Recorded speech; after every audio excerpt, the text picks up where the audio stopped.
கிறிஸ்துவுக்குள் மிகவும் பிரியமானவர்களே, ஒரு விசை நான் ஒரு வேத பகுதியை தியானித்துக் கொண்டிருந்த பொழுது தேவன் ஒரு காரியத்தை எனக்கு கற்றுக் கொடுத்தார். அதைத்தான் இந்த நாளில் உங்களோடு நான் பகிர்ந்து கொள்ள ஆசைப்படுகிறேன். அந்த வேத பகுதி 2 ராஜாக்கள் 5ஆம் அதிகாரம். அதிலே நாம் பார்ப்போம் என்று சொன்னால், இஸ்ரவேல் நாட்டிற்கு எதிரியாக இருந்த சீரியா நாட்டில் ஒரு படைத்தலைவன் இருக்கிறார். அவர் ஒரு சாதாரண படைத்தலைவர் அல்ல. அவரை குறித்து வேதம் இப்படியாக கூறுகிறது: சீரிய ராஜாவின் படைத்தலைவனாகிய நாகமான் என்பவன் தன் ஆண்டவனிடத்தில் பெரிய மனுஷனும் எண்ணிக்கையுள்ளவனுமாய் இருந்தான். அவனை கொண்டு கர்த்தர் சீரியாவுக்கு இரட்சிப்பை கட்டளையிட்டார் என்பதாக பார்க்கிறோம். மிகவும் பெரிய ஒரு மனுஷன். அந்த தேசத்திற்கு இந்த படைத்தலைவன் மூலமாக தான் ஒரு பாதுகாப்பு, ஒரு விடுதலை உண்டானதாக வேதத்திலே கூறப்பட்டிருக்கிறது. எண்ணிக்கையுள்ள ஒரு மனிதன், அவனை பின்பற்றுகிறவர்கள் ஏராளம், அவனுடைய வார்த்தைக்கு கீழ்ப்படுகிறவர்கள் ஏராளம். அவனுடைய படையிலே ஏகப்பட்ட மற்ற எல்லா படைத்தலைவர்களை பார்க்கிலும் ஒருவேளை அதிகமான பராக்கிரமசாலிகள் இருக்கலாம், அதிகமான இராணுவ வீரர்கள் இருந்திருக்கலாம். அந்த அளவுக்கு அதிகாரம் படைத்த ஒரு மனிதன். ஆனால் அதோடு அந்த மனிதனை குறித்து வேதம் விட்டுவிடவில்லை. இன்னொரு காரியத்தையும் அந்த மனிதனை குறித்து வேதம் குறிப்பிடுகின்றது. அதை இப்படியாக நாம் வாசிக்கிறோம். தொடர்ந்து, மகா பராக்கிரமசாலியாகிய அவனோ குஷ்டரோகியாய் இருந்தான். மகா பராக்கிரமசாலியாய் இருந்த அவனோ குஷ்டரோகியாய் இருந்தான். ஆரம்பத்தில் எவ்வளவு வேகமாக மகா பராக்கிரமசாலி என்று நாம் ஒரு அதிகமான ஒரு உயர்ந்த துணியில் நாம் கூறலாம். ஆனால் அப்படியே அந்த வாக்கியம் முடியும் பொழுது அவனோ பாவம், அவனோ என்று நாம் அவனை பரிதாபப்படக்கூடிய ஒரு நிலையிலே அவன் குஷ்டரோகியாய் இருந்தான் என்று வேதம் அவனை குறித்து கூறுகின்றது. எத்தனை வேதனையான ஒரு சூழ்நிலை அவனுக்கு இருந்திருக்க கூடும். ஆனால் ஒரு நாள் அவனுக்கு ஒரு நற்செய்தி கூறப்படுகிறது. நீ இவர் இஸ்ரவேல் தேசத்திற்குள்ள தீர்க்கதரிசியினிடத்திற்கு போனால் இவருடைய குஷ்டரோகம் நீங்கும் என்பது. இந்த நற்செய்தி அவருக்கு யார் மூலம் கொடுக்கப்படுகிறது? அவருடைய வீட்டிலே, அவருடைய அரண்மனையிலே, அவருடைய மனைவிக்கு பணிவிடை செய்து கொண்டிருக்கிற அந்த இஸ்ரவேல் நாட்டிலிருந்து சிறைப்பிடித்து கொண்டு வரப்பட்ட ஒரு சிறு பெண் மூலமாக இந்த நற்செய்தி அவருக்கு கூறப்படுகிறது. இஸ்ரவேல் தேசத்து பெண் இப்படி சொல்லுகிறாள் என்று சொல்லி அவர் அந்த தன்னுடைய ராஜாவிடத்தில் போய் அறிவிக்கிறார். உடனடியாக அந்த ராஜாவும் அந்த இஸ்ரவேல் நாட்டு அரசருக்கு ஒரு கடிதம் எழுதி குணமாக்க இவருக்கு உதவி செய்யுங்கள் என்று சொல்லி அவர் கையிலே கொடுத்து அனுப்புகிறார். பரிந்துரை கடிதத்தை பெற்றுக்கொண்டு நேராக இஸ்ரவேல் தேசத்து ராஜாவிடத்தில் வருகிறார். இஸ்ரவேல் தேசத்து ராஜாவிடம் அதை கொடுக்கிறார். அதை படித்து பார்த்த இஸ்ரவேல் ராஜாவுக்கு ஒரு மிகப்பெரிய அதிர்ச்சி. ஐயோ, என்ன செய்வேன்? இந்த சீரியா தேசத்து காரர், இந்த சீரிய தேசத்து ராஜா தன்னுடைய படைத்தலைவனையே எனக்கு விரோதமாய் அனுப்பியிருக்கிறார் என்று சொல்லி அவர் கலங்குகிறார். அவர் இப்படியாக புலம்புகிறார். வேதத்தில் இப்படியாக எழுதியிருக்கிறது. இஸ்ரவேலின் ராஜா அந்த நிருபத்தை வாசித்த போது அவன் தன் வஸ்திரங்களை கிழித்துக் கொண்டு ஒரு மனுஷனை அவன் குஷ்டரோகத்தினின்று நீக்கிவிட வேண்டும் என்று அவன் என்னிடத்தில் நிருபம் அனுப்புகிறதற்கு கொல்லவும் உயிர்ப்பிக்கவும் நான் தேவனோ? இவன் என்னை விரோதிக்க சமயம் தேடுகிறான் என்பதை சிந்தித்து பாருங்கள் என்றான். இஸ்ரவேலின் ராஜாவுக்கு ஒரே பயம், கலக்கம், புலம்பல். நான் என்ன தேவனா? குஷ்ட குஷ்டரோகத்தை எப்படி என்னால் நீக்க முடியும் என்று சொல்லி அவன் தன்னுடைய ஆடையை கிழித்துக் கொண்டு அவன் கதறுகிறான். இதை இஸ்ரவேல் தேசத்தில் இருக்கிற எலிசா தீர்க்கதரிசி கேள்விப்படுகிறார். தீர்க்கதரிசி இந்த வசனத்திலே போடப்பட்டிருக்கிறது, தேவனுடைய மனுஷனாகிய எலிசா கேள்விப்படுகிறார் என்று. இஸ்ரவேலின் ராஜா தன் வஸ்திரங்களை கிழித்துக் கொண்ட செய்தியை தேவனுடைய மனுஷனாகிய எலிசா கேட்டபோது, இந்த எலிசா தீர்க்கதரிசி யார்? தேவனுடைய மனுஷன். எனக்கு மிகவும் பிடித்த ஒரு வார்த்தை, ஆங்கிலத்திலே மேன் ஆஃப் காட் என்று சொல்லப்பட்டிருக்கிறது. எலிசாவை குறித்து நான் யோசிக்கும் பொழுது எப்பொழுதும் நான் அதை தான் யோசிப்பேன். Man of God. இன்னொரு இடத்திலே சொல்லப்பட்டிருக்கும், தேவனுக்கு முன்பதாக நிற்கிற நான் என்று. எவ்வளவு பெரிய தேவன், அவருக்கு முன்பதாக நிற்கிற நான் என்று சொல்லி ஒரு அதிகாரத்திலே அவர் கூறுவதை நாம் பார்க்கிறோம். அவர் கூறுவதில் இருக்கிற அந்த வல்லமை, அதிகாரத்தை என்னுடைய ஆவியிலே நான் உணர்ந்து கொண்டவனாய், எனக்கு அது மிக மிகவும் பிடித்ததாய் இருக்கிறபடியினால் என்னுடைய முகநூலில் கூட நான் அதே போன்றுதான் தேவனுடைய மனுஷன், மேன் ஆஃப் காட் என்று என்னை குறித்து நான் போட்டிருக்கிறேன்.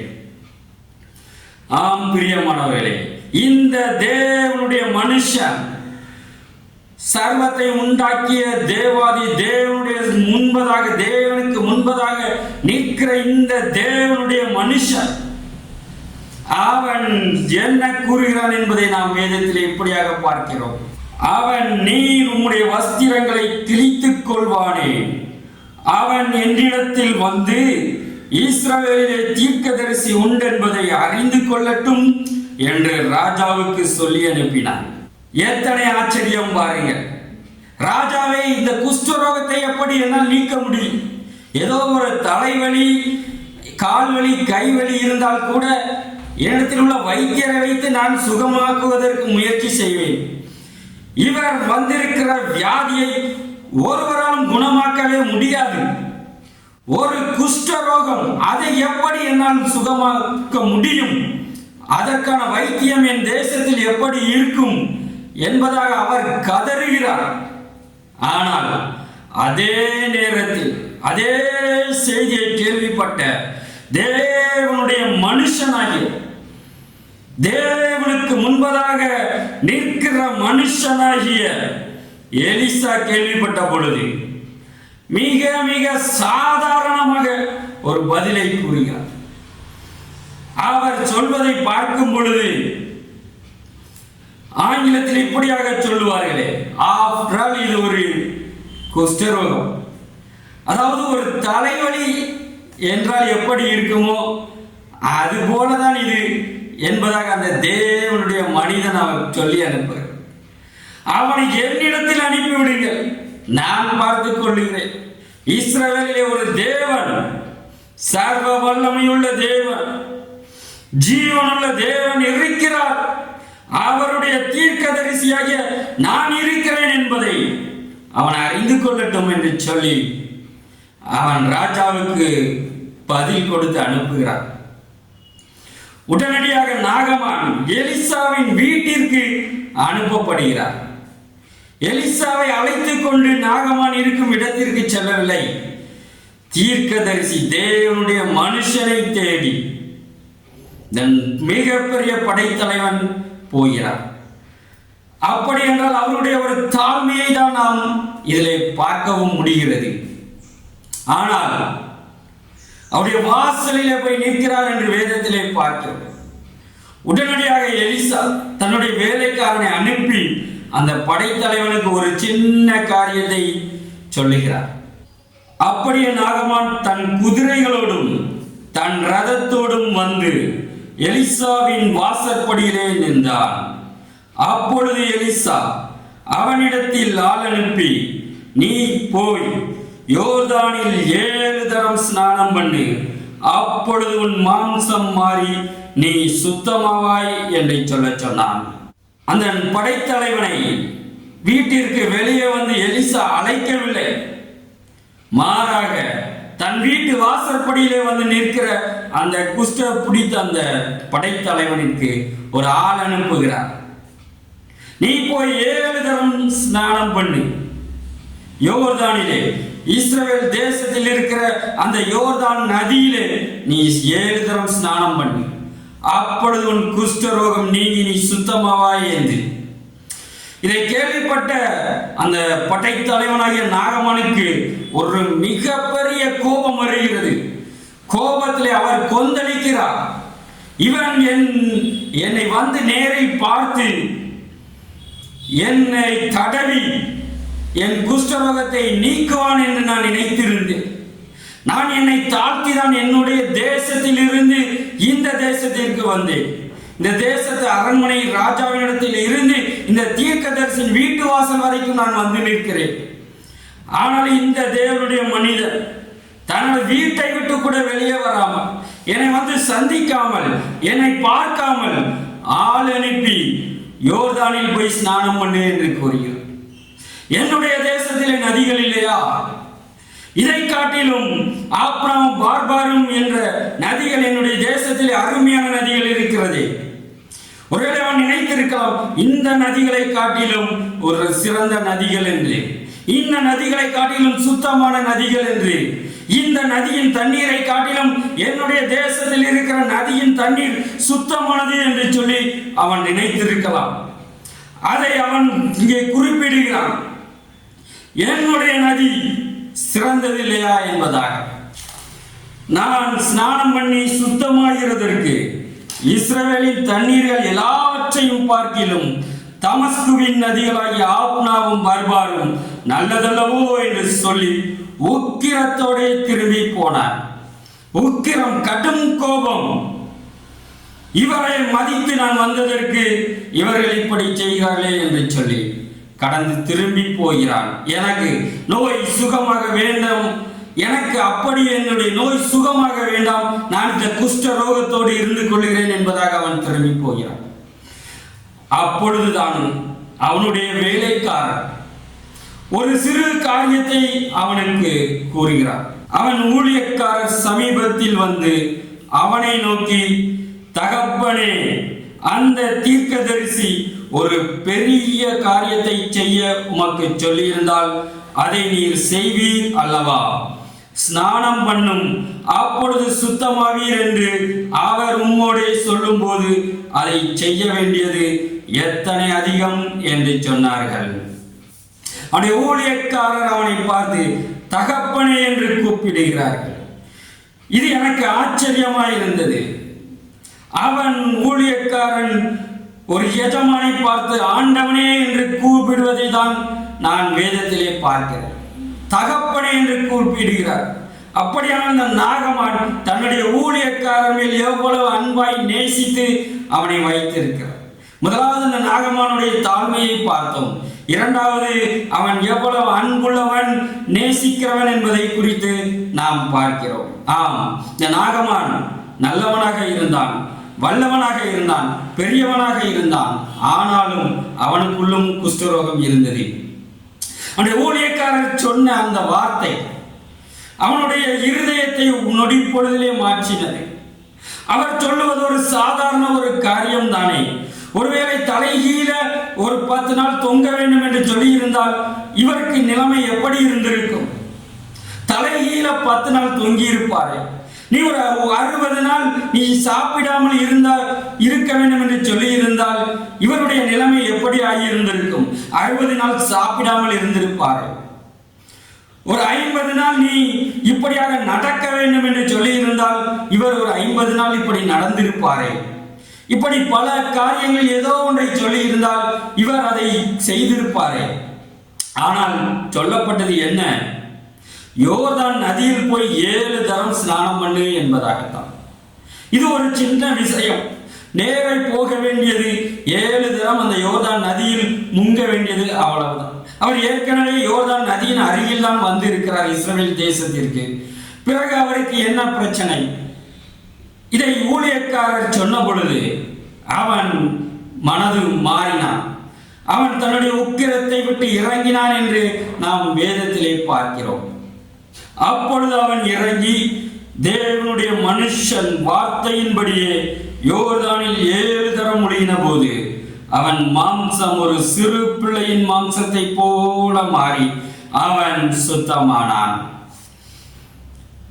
ஊழியக்காரர் சொல்லும் பொழுது அவன் அதை கேட்டுக்கொண்டான். அப்படியே நேராக தன்னுடைய ரதத்தை திருப்பி யோர்தானுக்கு போகிறான். தேவனுடைய மனுஷனுடைய வார்த்தையின்படி 7 தரம் அவன் அங்கு ஸ்நானம் பண்ணுகிறான். அவனுடைய குஷ்டரோகம் கொஞ்சம் கொஞ்சமாக அல்ல, நொடி பொழுதிலே மறைந்து அவனுடைய மாம்சம் ஒரு சிறு பிள்ளையை போன்ற ஒரு மாம்சமாக மாறினது என்று நாம் வேதத்திலே பார்க்கிறோம். ஆம் பிரியமானவர்களே, இந்த நாளிலும் குஷ்டரோகம் என்பது நம்முடைய பாவத்தை குறிக்கிறது. ஒருவேளை இந்த பூமியிலே நான் நல்லவன் என்று நீங்கள் கூறிக்கொண்டு இருக்கலாம். அநேகரை கேட்கும் பொழுது இப்படியாக சொல்லுவார்கள், நான் யாருக்கும் எந்த துன்பமும் நான் செய்ததில்லை, எந்த தீங்கும் நான் செய்ததில்லை, நான் உண்டு, என் வேலை உண்டு என்றுதான் நான் இருக்கிறேன் என்பதாக கூறுவார்கள். ஆனால் அந்த மிகப்பெரிய படைத்தலைவனாகிய நாகமான், அந்த தேசத்தையே ரட்சித்த பாதுகாத்த காப்பாற்றுகிற அந்த நாகமான், தாழ்மையான அந்த நாகமான், தன் ஊழியக்காரரை கூட ஒரு தகப்பனை போல நேசிக்கிற அந்த நாகமான், அவனுக்குள் வேதம் கூறுகிறது அவனோ குஷ்டரோகியாய் இருந்தான் என்று சொல்லி. ஒருவேளை இன்றைக்கு மனிதர்களாகிய நாம் வேதம் கூறுகிறது தமிழ் பாவமில்லை என்று சொன்னால் எல்லா மனிதனும் பொய்யனாகி விடுவான் என்று சொல்லி. ஆம் பிரியமானவர்களே, நமக்குள்ளும் ஒரு குஷ்டரோகம், பாவம் என்ற குஷ்டரோகம் இருக்கக்கூடும். இன்றைக்கு என்ன சொல்லுகிறார்கள் அநேக மனிதர்கள், நான் பின்பற்றுகிற கடவுள்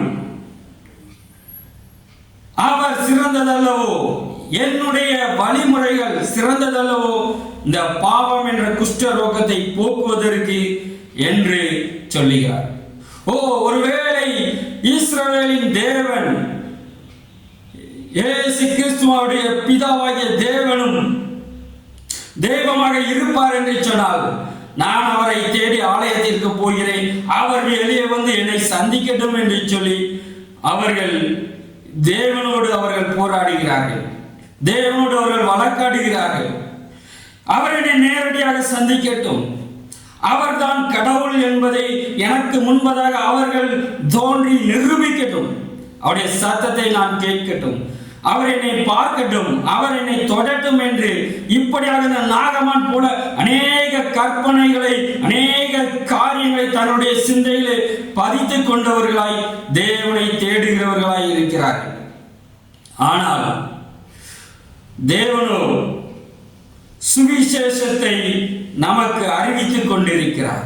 ஒரு அடிமையாகிய ஒரு சிறு பெண் தான் அந்த சீரியா தேசத்தில் இருந்து இந்த நாகமானுக்கு ஒரு சுவிசேஷத்தை அறிவித்தார். இஸ்ரவேல் தேசத்தில் உள்ள தீர்க்கதரிசி போனால் சுகமாவார்.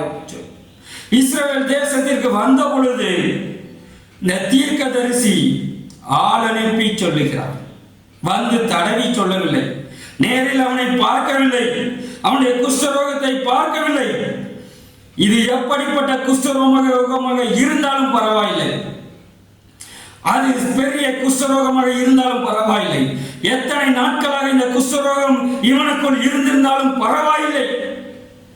நான் சொல்லுகிற வார்த்தை சிறிய வார்த்தை, யோர்தான் நதியில் போய் நீ 7 தரம் ஸ்நானம் பண்ணி சுத்தமாவாய் என்ற அந்த வார்த்தைக்கு நீ கீழ்ப்படியும் பொழுது அந்த குஷ்டரோகம் நீங்கி அவன் சிறு குழந்தையை போல அவனுடைய கையில் மாறினது என்று பார்க்கிறோம். இதில் எத்தனை ஆவிக்குரிய அர்த்தங்கள் இருக்கிறது. அவன் சொல்லுகிறான், என்னுடைய தேசத்தில் இருக்கிற ஆப்னாம் பார்பாரம் இதை பார்க்கிலும் நல்ல நதிகள் அல்லவோ என்று சொல்லி. ஆனால் தேவனுடைய வார்த்தை என்ன? நீ யோர்தானில் போய் 7 தரம் ஸ்நானம், அவன் ஆப்னாம் பர்பாவிலும் போய் ஸ்நானம் பண்ணி இருந்தால் என்று சொன்னால் அவனுக்கு சுத்தமாகி இருக்கவே இருக்காது. ஏன்? தேவனுடைய அதிகாரம் எங்கே இருக்கிறது? யோர்தானிலே இருக்கிறது. தேவனுடைய வார்த்தை என்ன? யோர்தானில் போய் ஸ்நானம் பண்ணு என்பதுதான். இன்றைக்கும் கூட பிதாவாகிய தேவன் தம்முடைய சொந்த குமாரன், வேதத்திலே பார்க்கும் பொழுது என்னுடைய நேச குமாரன், இவருக்கு செவி கொடுங்கள் என்று பிதா இயேசு கிறிஸ்துவை குறித்து கூறுவதை நாம் பார்க்கிறோம். ஒரு சின்ன காரியம் தம்முடைய அநேக ஊழியர்களை அனுப்பி, அநேக போதகர்களை அனுப்பி, அநேக தீர்க்க தரிசிகளை அனுப்பி, என்னுடைய சொந்த குமாரனாகிய இயேசு கிறிஸ்துவை நீ விசுவாசித்தால் நீ ரட்சிக்கப்படுவாய், உன் பாவ குஷ்டரோகம் நீங்கி நீ சுத்தமாவாய் என்று சொல்லி தேவன் நமக்கு ஒரு வழியை காண்பித்திருக்கிறார். ஆனால் மனிதர்களாகிய நாம் இந்த நாகமான் போல இந்த கடவுளின் நேரில் வரட்டும் என்று சொல்லி அவர்கள் எதிர்பார்த்து தேவனை மறுதலிக்கிறார்கள், தேவனுடைய வார்த்தையை தள்ளிவிடுகிறார்கள். எவர்களெல்லாம் தேவனுடைய வார்த்தையின்படி அந்த இயேசு கிறிஸ்துவை அவர்கள் விசுவாசிக்கிறார்கள், அவர்கள் எல்லாரும் ரட்சிக்கப்படுகிறார்கள். பாவம் எனும் குஷ்டரோகம் நீங்கி பாவத்திலே கற்பந்தரித்தால் என் தாய் என்று சொல்லி தாவீது கூறுகிறார். அப்படிப்பட்ட பாவத்திலே கற்பந்தரிக்கப்பட்ட அவர்கள் மறுபடியும் தேவனுக்குள்ளாய் பிறந்து ஒரு புது சிருஷ்டியாக அவர்கள் மாறுகிறார்கள். இதைத்தான் இந்த நாகமான் காரியத்திலே தேவன் கூறுகிறார். என்னுடைய வார்த்தை மிகவும் எளிமையானது, நீ எங்கும் போய் தலைகீழ தொங்க வேண்டாம், இத்தனை நாட்கள் நீ விரதம் இருக்க வேண்டாம், நீ எங்கும் நீ கல்லு முள் எல்லாவற்றிலும் நீ கடந்து செல்ல வேண்டாம். ஒரே ஒரு காரியம், என்னுடைய உன்னுடைய பாவத்திற்காய் நான் சிலுவையில் ஆணி அடித்து கொன்ற, சவுக்கால் அடித்து உளப்பட்ட நிலம் போல என்னுடைய குமாரனை சிலுவையிலே நான் பலியாக உன்னுடைய பாவத்திற்காய் ஒப்பு கொடுத்த என்னுடைய குமாரனை நீ விசுவாசி, அப்பொழுது நீ சுத்தமாவாய், உன் பாவம் போகும் என்று தேவன் நம்மை பார்த்து கூறுகிறார். இன்னும் கூட நாம் ஒருவேளை நாகமான் போல உக்கிர கோபம் கொள்ளுவோம் என்று சொன்னால், ஊழியக்காரர் சொல்கிற வார்த்தைக்கு கீழ்ப்படியாமல் இன்னும் நாம் இயேசு கிறிஸ்துவை நாம் இறங்கி நாம் நம்முடைய நிலையை விட்டு இறங்கி நாம் ஏற்றுக்கொள்ளாவிட்டால் நாம் இந்த பாவ குஷ்டரோகத்தோடையே நாம் இறுதி வரை வாழ வேண்டியது இருக்கும். அதோடு நாம் மறிக்க வேண்டியது இருக்கும். அதோடு நாம் நரகத்திற்கும் போய் பங்கடைய வேண்டியதாக இருக்கும். அவருடைய கோபம் பற்றி எரியும் பொழுது நாம் ஆக்கினை தீர்ப்படைகிறவர்களாய் நாம் நியாயம் தீர்க்கப்பட வேண்டிய ஒரு இடத்திலே நாம் நிற்கப் போகிறோம். ஆகவேதான் தேவன் சொன்ன ஒரு சிறு வார்த்தைக்கு நாம் கீழ்ப்படிய வேண்டும். 7 தரம் ஸ்நானம் பண்ணு என்று சொல்லப்பட்டிருக்கிறது. 7 என்று சொன்னால் ஒரு முழுமையான ஒரு பூர்த்தியான ஒரு காரியத்தை குறிக்கிறது. 7 தரம் என்பது நாம் தினமும் அவருடைய குமாரனாகிய இரத்தத்திற்குள்ளாய் நாம் நம்மை கழுவி ஸ்நானம் பண்ணி பரிசுத்தமாகிக் கொண்டே இருக்க வேண்டும். ஒவ்வொரு நாளும் பாவம் நம்மை அணுகும் பொழுது, ஒவ்வொரு நாளும் பாவம் நம்மை அசுத்தப்படுத்தும் பொழுது, நாம் அவருடைய குமாரனாகிய இயேசு கிறிஸ்துவின் இரத்தத்தினாலே ஸ்நானம் பண்ணி பரிசுத்தமாக்கும் பொழுது நாம் சிறு குழந்தையை போல நாம் பரிசுத்தமாயிருப்போம். சிறு குழந்தையை போல நம்முடைய இருதயம் மாற்றப்பட்டுவிடும். ஆகவேதான் இயேசு கிறிஸ்து இந்த பூமியில் இருக்கும் பொழுது சொன்னார், ஒருவன் சிறு குழந்தையை போல மாறாவிட்டால் பரலோக ராஜ்யத்திலே பிரவேசிக்க முடியாது என்று. ஆம் பிரியமானவர்களே, இன்றும் கூட நீங்கள் இயேசு கிறிஸ்துவை விசுவாசித்து அவருடைய இரத்தத்திற்குள்ளாய் நீங்கள் ஸ்நானம் பண்ணும் பொழுது நீங்களும் ஒரு குழந்தையை போல பரிசுத்தமானவர்களாய் நீங்கள் மாறி போவீர்கள். உங்களுடைய பாவங்கள் எத்தனை நாட்கள் இருந்தாலும் பரவாயில்லை, உங்களுடைய பாவங்கள் எவ்வளவு செக்க செவேர் என்று இருந்தாலும் அது தேவனுக்கு பரவாயில்லை. வேதம் கூறுகிறது, இயேசு கிறிஸ்துவின் இரத்தம் சகல பாவங்களையும் நீக்கி நம்மை சுத்திகரிக்கும் என்று. சகல பாவங்களையும் நீக்கி நம்மை சுத்திகரிக்கும் என்று. குஷ்ட ரோகம் எவ்வளவு மோசமாய் இருந்தாலும் பரவாயில்லை, இயேசு கிறிஸ்துவின் இரத்தம் அதனை சுத்திகரிக்கும். யோர்தான் நதியிலே அன்று அந்த நாகமன் சுத்தமானது போல இன்று உங்களுடைய ஆத்மா, சரீரம், ஆவி பரிசுத்தமாகும் இயேசு கிறிஸ்துவின் இரத்தத்தினால். தேவன் சொன்ன காரியம் ஒரு சிறு காரியம். தம்முடைய ஊழியர்கள், தேவனுடைய மனுஷர்கள், தீர்க்கதரிசிகளை அனுப்பி தேவன் கூறுகிற ஒரே காரியம் அதுதான். என் குமாரனுடைய இரத்தத்திலே நீ ஸ்நானம் பண்ணும் பொழுது, என்னுடைய வார்த்தையின்படியே நீ என் குமாரனுடைய வார்த்தைக்கு நீ கீழ்ப்படியும் பொழுது உன்னுடைய பாவ குஷ்டரோகம் நீங்கி நீ சுத்தமாவாய் என்று சொல். அனுதினமும் நீ அப்படி ஸ்நானம் பண்ணும் பொழுது, நீ இயேசு கிறிஸ்துவின் இரத்த கோட்டைக்குள் நீ வரும் பொழுது நீ சுத்தமாவாய் என்று சொல்லி தேவன் நமக்கு வாக்குத்தத்தம் பண்ணுகிறார். ஒரே ஒரு வார்த்தை தான், ஒரே நொடி பொழுதிலே சுகமாக்கக்கூடிய வல்லமையுள்ள ஒரு வார்த்தை தான், ஒரே ஒரு காரியம்தான். அதற்கு இன்று நீங்கள் கீழ்ப்படிவீர்கள் என்று சொன்னார் ஒரே நொடியிலே உங்களுக்கு அற்புதம் நடக்கும். அப்படிதான் அந்த நாகமானுடைய கைகள் சுத்தமான பொழுது அந்த நாகமான் அடுத்ததாக என்ன கூறுகிறார் தெரியுமா? அதை நாம் வேதத்தில் இப்படியாக பார்க்கிறோம். அப்பொழுது அவன் தன் கூட்டத்தோடு எல்லாம் தேவனுடைய மனுஷனிடத்திற்கு திரும்பி வந்து அவனுக்கு முன்பாக நின்று, இதோ இஸ்ரவேலில் இருக்கிற தேவனை தவிர பூமி எங்கும் வேறு தேவன் இல்லை என்பதை அறிந்தேன். ஹல்லேலூயா. தேவனுடைய மனுஷத்திற்கு திரும்பி வந்து அவன் ஒரு காரியத்தை அறிக்கையிடுகிறான். இஸ்ரவேலில் இருக்கிற தேவனை தவிர இந்த உலகத்தில் வேறு எங்கும், பூமி எங்கும் ஒரு தேவன் இல்லை என்று. இதை எப்படி அவனால் கூற முடிந்தது? அவன் சீரியா தேசத்து படைத்தலைவன், அவன் மிகப்பெரிய ஒரு மனுஷன், அதிகாரம் உள்ளவன், பணபலம் மிக்கவன். அவன் அந்த பூமி முழுவதும் இருக்கிற எத்தனையோ வைத்தியர்களை தன்னுடைய இடத்திற்கே வர வைத்து அவன் பார்த்திருக்க கூடும். எத்தனையோ இடங்களுக்கு சென்று அவன் சுகமாக்குவதற்கு எத்தனையோ முயற்சிகளை அவன் மேற்கொண்டிருக்க கூடும். ஆனால் அத்தனை முயற்சியிலும் அவனுக்கு இந்த குஷ்ட ரோகம் சுகமாகவே இல்லை. கடைசி முயற்சியாக தான் போராடி போராடி தோற்று போன நிலைமையிலே இந்த குஷ்ட ரோகத்தை ஜெயிக்க முடியாதவன், எத்தனையோ படைகளை போர்களை வென்ற அவனால் தன்னுடைய சரீரத்தில் இருக்கிற அந்த குஷ்ட ரோகத்தை அவனால் ஜெயிக்க முடியாமல் தான் கடைசியாக அந்த சிறு பெண்ணின் கேள்வி வார்த்தையை கேட்டு அவன் இஸ்ரவேல் தேசத்துக்கு ஓடோடி வருகிறான். ஆகவேதான் அவன் அப்படி சொல்லுகிறான், பூமி எங்கும் இஸ்ரவேல் தேசத்தில் தேவனை போல ஒரு தேவனும் இல்லை என்பதாக. ஆம் பிரியமானவர்களே, நாளிலும் நீங்கள் கர்த்தர் நல்லவர் என்பதை ருசித்து பாருங்கள் என்று வேதம் நமக்கு அறிவுரை கூறுகிறது. இந்த நாகமானை போல நீங்கள் இயேசு கிறிஸ்துவையும் இஸ்ரவேலின் தேவனையும் நீங்கள் ருசித்து பார்த்தோம் என்று சொன்னால்தான் உங்களால் இப்படியாக அறிக்கையிட முடியும். கர்த்தரே தெய்வம் என்று அறிக்கையிட முடியும். அவன் அறிக்கையிட்ட வார்த்தை அதுதான், பூமி எங்கும் வேறு தேவன் இல்லை என்பது. அவன் அற்புதத்தை பெற்றுக் கொள்ளும் முன்பதாக அவன் எவ்வளவு உக்கிரத்தோடு அவன் குதித்துக் கொண்டிருந்தான். என்னுடைய தேசத்தில் இருக்கிற நதிகள் பெரிதா இல்லையா என்று, பெரிது இல்லையா என்று.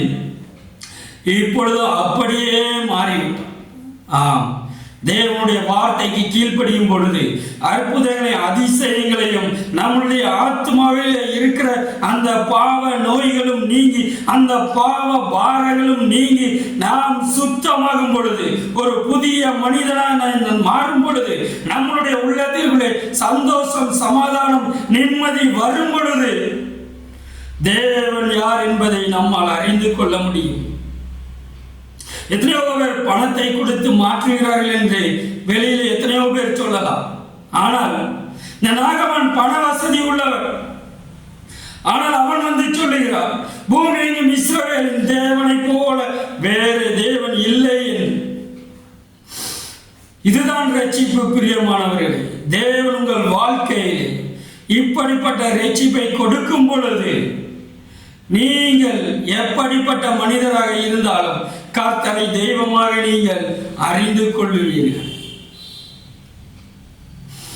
எத்தனை ஆச்சரியம்! எலிசாவினிடத்தில் தேவனுக்கு அவன் காணிக்கையும் கொண்டு வருகிறான்.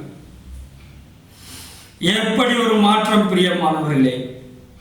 இதைத்தான் இன்று இயேசு கிறிஸ்துவும் பூமியிலே நமக்கு செய்து கொண்டிருக்கிறார்.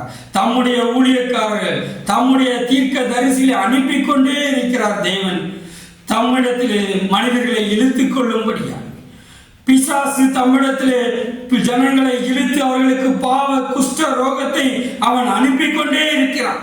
இந்த மனிதர்கள் எவ்வளவு நல்லவர்களாக அவர்கள் இருந்தாலும், நல்லவர்களாய் வாழ முயற்சித்தாலும், அவர்களுக்குள் பாவத்தை போட்டு அவர்களை அசிங்கமாக்கி அலங்கோலமாக்கி அவர்களை வேதனைப்படுத்தி கொண்டே இருக்கிறார். ஒரே விடுதலை, இந்த பாவ குஷ்டரோகம் நீங்க வேண்டும் என்று சொன்னார் தேவனுடைய குமாரனாகிய இயேசு கிறிஸ்துவினிடத்தில் நீங்கள் வரும் பொழுது தேவன் உங்களை சுத்தமாக்கி உங்களை மீண்டுமே உங்கள் நிலையிலே உங்களை ஆசீர்வாதமாய் முழுமையான ஒரு ஆசீர்வாதத்தோடு, முழுமையான ஒரு சந்தோஷத்தோடு, முழுமையான ஒரு மகிழ்ச்சியோடு, சமாதானத்தோடு தேவன் ஒரு குறைவின்றி உங்களை நடத்த வாஞ்சை உள்ளவராயிருக்க.